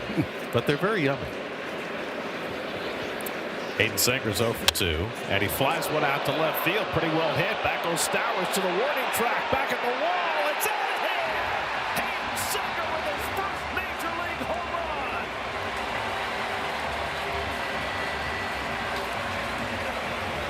He hit 6 of them in AAA this year. He's got his first big league bomb. Hayden Senger goes deep to make it 5-1. New team, new dream. Add Senger to your list, Gary.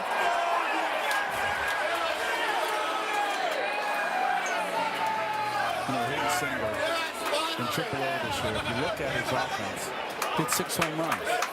So he has been turning on the ball at AAA. And he does it here this afternoon. It took him to his 85th major league at bat at age 29. Hayden Senger has been such a good soldier in this organization for so long. Gets rewarded. That's drilled into right field by Benj. Sliding it up by Casey. He can't come up with it. Benj heads to second, and he'll make it safely with a double. His 3rd hit of the day, his 2nd 2-base hit. So the Mets teeing off on Lake Bacher in the 7th.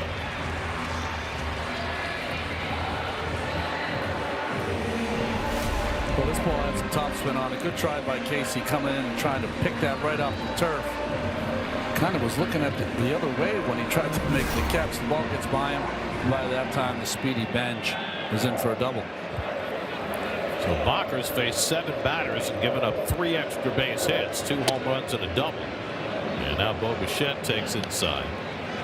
There's nobody up behind Bacher in the Marlins bullpen, so he's going to be asked to wear this here in the 7th. After working the 6th as well. Bichette is 0 for 3 today. And he takes a slider down, 2-0. Here's the home run. Looks like a little slider again. Sane didn't move too much. Got that Singer right out in front and launched it. That's great to see. 3-0 now to Bichette with Soto on deck. I mean, this will be a moment he'll remember forever. Goes down and gets that ball. What a smile. Look at that. Against the breeze as well. And Carlos Mendoza could not be more thrilled.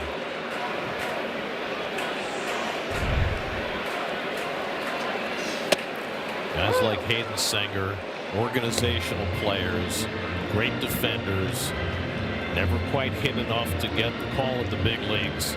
Here because Alvarez is hurt, and he contributes with the long ball. You know, the superstars are the players that are going to take a manager wherever you're going to go. But as a manager that never played in the major leagues and was a journeyman in the minor leagues forever, you appreciate guys like Hayden Senger. Also, those guys help you win. I mean, Bobby Valentine was a perfect example of that as a manager. He believed in guys like Benny Agbayani and Matt Franco when nobody else did. And those guys help you win at the margins. Walk to Bichette, puts two men on for Soto with a chance to blow this game open. And he takes a slider down for ball one. Gary, there's very few teams that just have so many stars that they can just rely on them and it's going to get it done. Most teams need all 26 men on the roster to kind of figure it out, find a way to win. Soto's 0 for 2 in a walk today. Bench at second, Bichette at first with one out. And Juan takes a borderline strike. Shakes his head. Well, maybe it was a strike. 1 ball, 1 strike. It's like McCullough, the manager of the Marlins, just decided he's going to push his pitchers and maybe use 2, 3 at the most in this evening's game. Well, he's not got anybody up behind Bacher. So he is going to finish this inning no matter what. The rare awkward swing from Soto.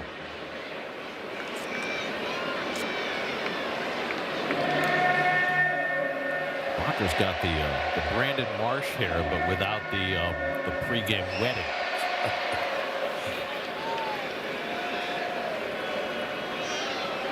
One and 2 to Soto. By the way, did you see the story on Brandon Marsh today? Do you know that Brandon Marsh, for his career, has the second highest batting average on balls in play in Major League history, behind Ty Cobb and right ahead of Rogers Hornsby? I did see that. That's line in the center field, a base hit for Soto. Bench to third, he's being waved on in. The throw goes to third. Juan Soto lands an RBI single, and it's 6-1 New York. Mets having a field day against the Marlins bullpen. Marlins bullpen has been strong all year. After all the breaking pitches, he tried to go out of the strike zone, at the top of the strike zone. Beware when you do that to Juan Soto. He can catch up to anyone's velocity up in the strike zone. 25th run batted in for Soto. Visit at the mound for Daniel Moscos. Bullpen catcher running out to the bullpen for the Marlins. I guess they're going to have to get somebody up after all. You know, the left-handed Soto throwing and hitting. I remember when I pitched in the major league, Mel Stottlemyre used to always say this. He said, left-handed hitters are vulnerable at the top of the strike zone unless they throw left-handed. If they throw left-handed, their left arm is their strong arm. And that means they can get to that ball up in the strike zone. Beautiful display of that by Soto. By the way, he can get to the ball anywhere in the strike zone. True. It's so darn good. How do you throw him? I don't. Here's Jared Young, who's having himself a big day. A single, scored a run in the 4th, and then his first home run of the year in the 6th. The Mets have had 2 home runs today, each from a player who had not hit a home run yet. And Young chases that one down. 0-2. He's only had 28 at-bats this year because of the knee surgery. But he is quickly becoming a mainstay again in this Mets offense. With his left-handed power. Flies this one out to right. Should be easy for Casey in the sunshine. And stays with it for the second out. Very nice. Should be pretty easy for Casey in the sunshine. I didn't even think about that. Very nice, Gary. You're delivering and you don't even know it now. I want to put on my boogie shoes. On the Sports Night tonight at 11. We'll have all the latest on the Knicks and the Mets and all the rest on the Sports Night tonight and every night. That was completely inadvertent. You know I listen to you. Well, at least somebody does. Mark Vientos at a 2-run double back in the fourth. I mean, you know, other people in this booth listen to me, but then they just repeat what I say.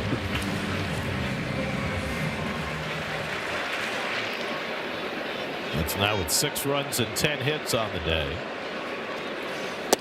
Vientos lays off the slider, and it's 2-1. Here's your outing game-changing drive. Vientos' 2-run double, and got the Mets on the board first in the fourth inning. I mean, he's been hitting the breaking ball. If it's in the zone, he's been outstanding, but his chase rate is what he's got to master. Grounded toward the hole. Lopez on the backhand gets the force play at second, and that retires the side. But the Mets add a couple. Home run by Singer, his first in the big leagues. Hey, it's Gary Apple and Jim Duquette, Mercedes-Benz postgame live on the way. Going to take a look at what was another strong outing from Christian Scott. Yeah, and the offense continues to break out like they did last night, adding on to that. So another good offensive outing here. Gotta feel good for Hayden Singer, Gary. All right, guys, we'll see you after the game. Austin Warren was the winning pitcher last night. What a job he did in the 10th, not allowing a run to the Marlins. 1, 2, 3 in the 10th.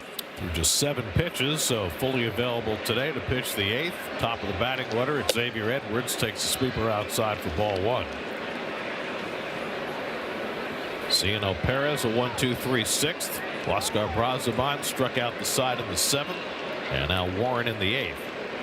Edwards 1 for 3 on the day. And takes that sweeper at his feet. 2-0. Liam Hicks on deck, and then Alan Lopez.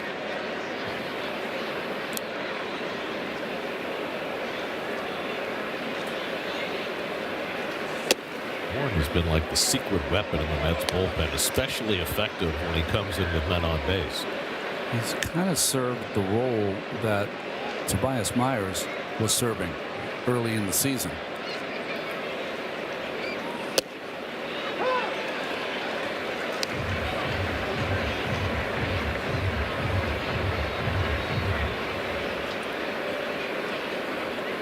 Throws that sweeper over and over, and then he surprises you with how good his fastball is.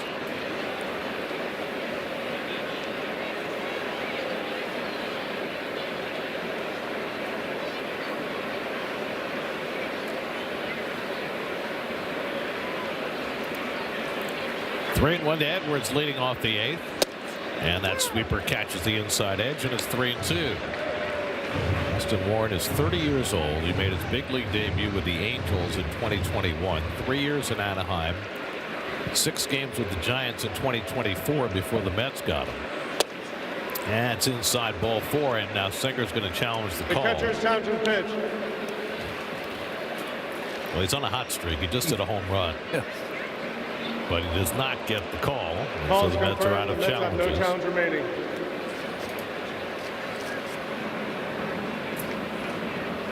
So it's a leadoff walk to Edwards.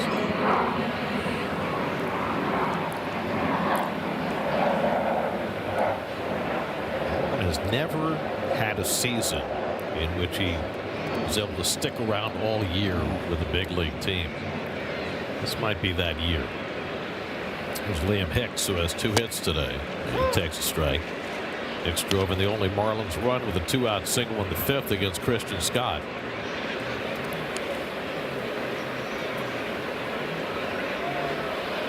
Hicks now with 45 runs batted in, 3rd in the National League. And it's sweeper in for a strike, and it's 0-2.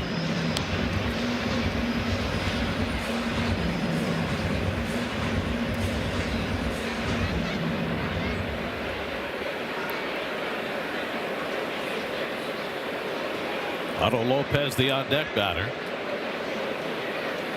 And Hicks pulls one, and that takes a terrible hop past Semien. And the Marlins have 2 men on.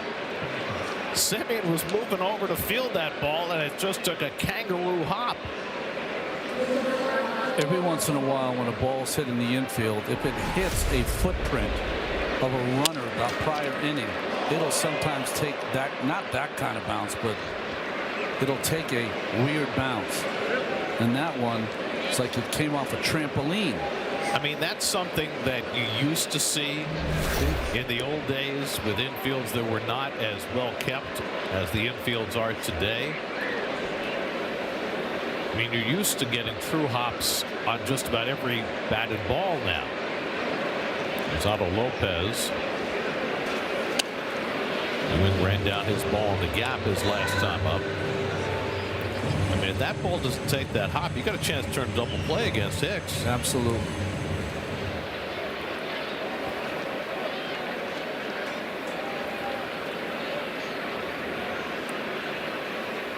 Edwards at second, Hicks at first with nobody out. And Lopez takes fastball strike, 1-1. I could have been wrong. Our director, Eddie Woolman, showed us a shot. That might have hit the perfect crust of where the grass meets the dirt. But the grass is so short these days, it's like you don't really have as much of a lip as you used to. Yep, right there.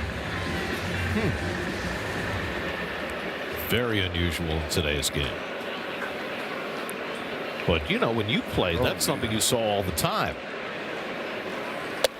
Another fastball. That one's in for a strike, and it's 1-2 to Lopez. The scenario usually went like this. The pitch, bad hop, covering, backing up third. Can't believe it. Let's go. 1-2 coming. Sweeper struck him out. Austin Warren. Give him a couple of men on base. He'll respond with a strikeout. That's hard to do. It might have given Otto Lopez a collar as that 0-for-4 with a couple of strikeouts to the guy with the most hits in baseball. That is 13 strikeouts for Met pitchers today. Scott had 8. Perez 1. Brazoban 3. And now Warren has a strikeout with Weaver standing around. Jose Rosado, the bullpen coach, talking to him. There's Kyle Stowers, is 0-for-3. It's made some fine catches in the outfield today. None better than the one Carson Benj made, going back and toward right center to take an extra base hit away from Stowers, leading off in the 4th.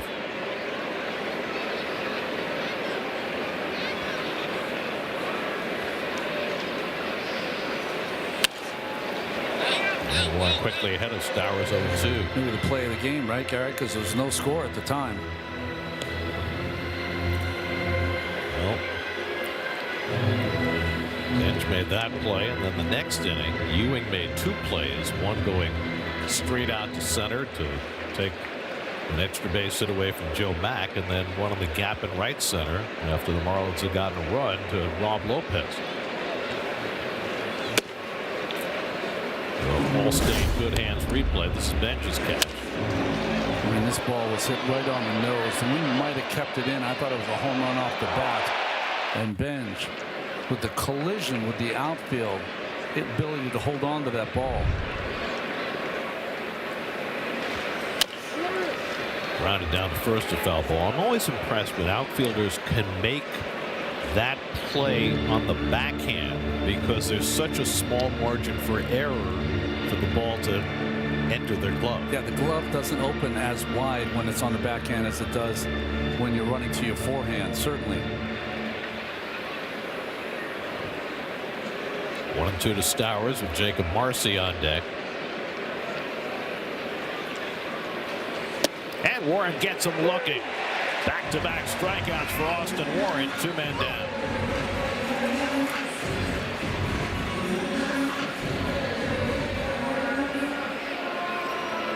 He seems to grow in stature with every outing. Now 2 out and 2 on for Jacob Marcy. Doubled back in the second. Since then has struck out twice. 14 strikeouts for Met pitchers tonight, 1 shy of their season high. Mets came into the day second in the National League in strikeouts, behind only the Phillies.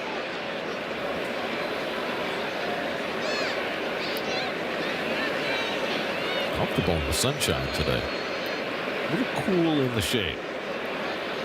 61 degrees right now. Marcy flies one out to left. Soto toward the line as the wind grabs it. Side retired. Austin Warren works around a couple of base runners in the 8th.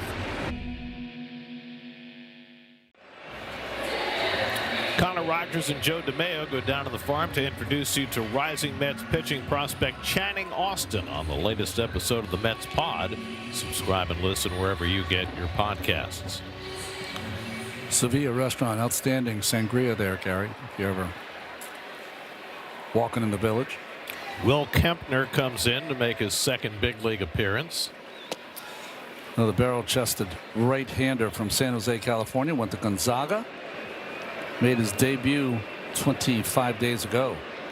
Called up today when Andrew Nardi went on the injured list for the Marlins.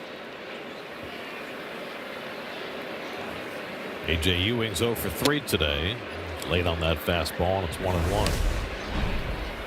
Now Austin Warren just continues to excel. He basically had to get 5 outs that inning because he should have had a double play ball on the ball that took a bad hop. He was able to work around it with no problem. 1-2 to Ewing. Marcus Semien on deck, and then Vidal Brujan. Blake Bacher worked 2 innings in relief, allowed 3 runs, 4 hits, a walk, 2 strikeouts, 2 home runs.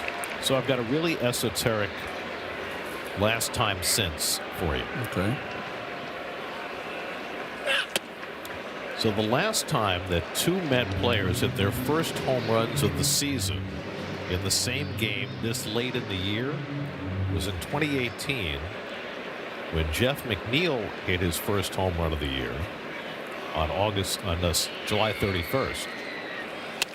That's hit in the air to right, and easing back is Casey, 1 out. And the other Met who hit his first home run, it might have been the only home run he hit as a Met, I don't remember, was Austin Jackson. Remember Austin Jackson? Yeah, but I mean, great player for the Tigers. Guy who slipped into the bullpen at Fenway. Yeah. So today it was Hayden Sanger and Jared Young. Of course, for Sanger, his first of his career. Here's Semien, who's 2 for 3.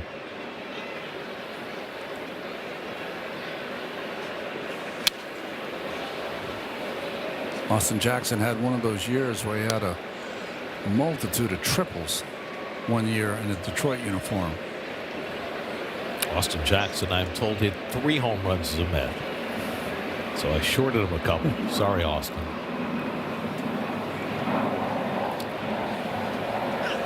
Well, even with a 5-run lead, Devin Williams is up in the bullpen because he's the most rested member of the Mets bullpen. So he's going to get the ball in a non-save situation in the 9th.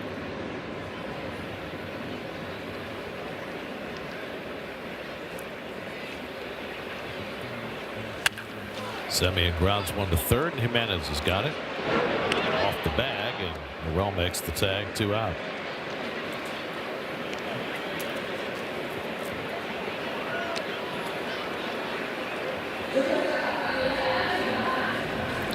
Well, you don't expect on May the 30th to have to go with the hoodie and the jacket, but you know, the weather is just unpredictable these days. I mean, if you just have the hoodie, it's not enough. The hoodie and the jacket is needed. I've got the snowmobile socks on today. You do? Yeah. There's a blanket. Even Russ isn't wearing shorts today, which is very unusual for this time of year. Everybody seems to have been prepared, though. Vidal Brujan 0 for 2 with the sacrifice in his second start for the Mets. Now, if Brujan hits a home run, we'll really have something. So, normally, once we get past Memorial Day, we don't see Russ in long pants until at least Labor Day. Well, our cameramen, our people that work in the truck, our guys that work here, they have a uniform. It's cargo pants, shorts, you know, some kind of free T-shirt that Al might have got somewhere from one of the World Series. The guys in the truck do not wear shorts because it's too cold in the truck. They wear hoodies even in the middle of the summer because they've got the super air conditioning to keep the equipment. Dockers or what we got, Russ? What are we featuring? Montembeau grounded slowly. Morrell with the play, and he gets it to the pitcher in time. And we don't have to show Russ's pants anymore. On to the ninth we go, 6-1 New York. In store at Stop and Shop. A rare opportunity in a non-save situation for Devin Williams, looking to close this one out. Still owes the Marlins a little 1-2-3 action if he can. I think we're going to see Roberto Hernandez in this ninth inning. That's 3 outs away from a third straight win. The bullpen has been outstanding. 3 scoreless innings behind Christian Scott. 1 apiece for CNL Perez, Huascar Brazoban, and Austin Warren. And now Williams trying to put on the finishing touches. Leo Jimenez leads off in the ninth inning for Miami. So the Marlins, after sweeping the Mets last weekend in Miami, went to Toronto and lost 2 of 3. Now in danger of losing a second straight in this series. They came into the day 8-17 on the road.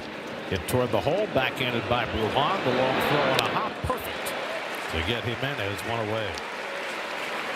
I like watching Brujan play short. He is. He's so energetic. He's a pepper pot out there. He threw a bullet on a hop to Vientos. So 1 out and nobody on. Now Owen Casey, who has struck out 3 times today.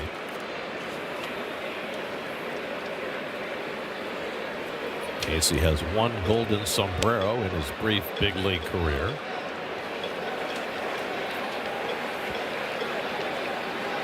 Devin Williams coming off a 34-pitch save in the game on Wednesday against the Reds. Change up on the outside corner for a strike, and Casey's going to challenge that call. Batter Townsend pitch.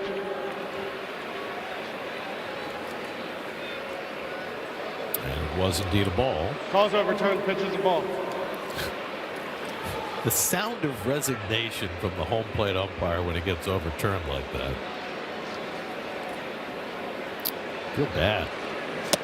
Well, I think what happens in the ninth inning, the reason you hear that in the voice is that it's 6-1. You're going to really challenge the first pitch. I understand why he is, but well, they have a challenge left. Yeah, might as well use it multiple times if you have to.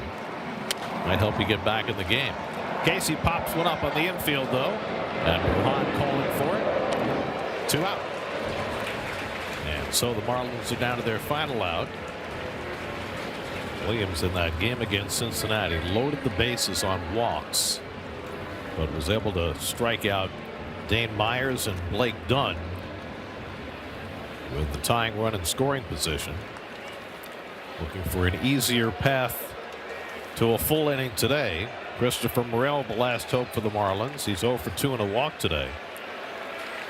Scored the only Marlins run after a walk in the 5th, and he takes a strike. And the biggest thing about Morrell today, he played some outstanding defense at first base. His manager saw it, so he'll get some more opportunities there.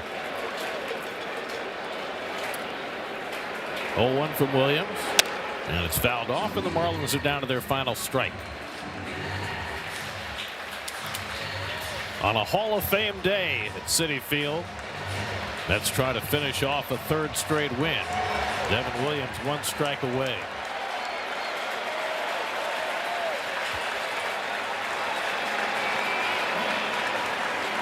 To Morrell. He struck him out, and the ball game is over. Devin Williams with a 1-2-3 ninth. Took him just 8 pitches this time. Mets get 4 scoreless innings out of their bullpen behind Christian Scott.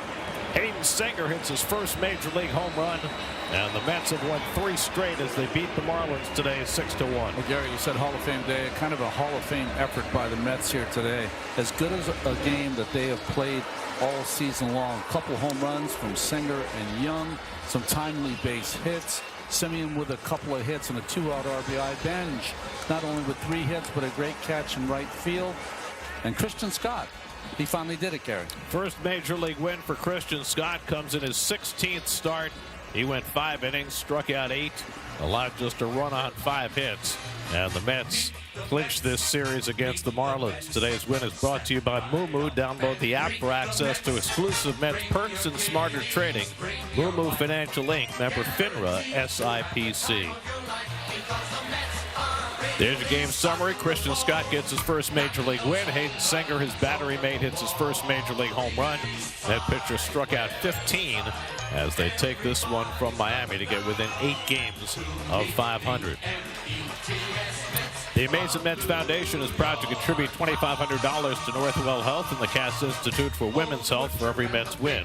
For more information, visit northwell.edu/cats. The total contribution so far this season is $62,500.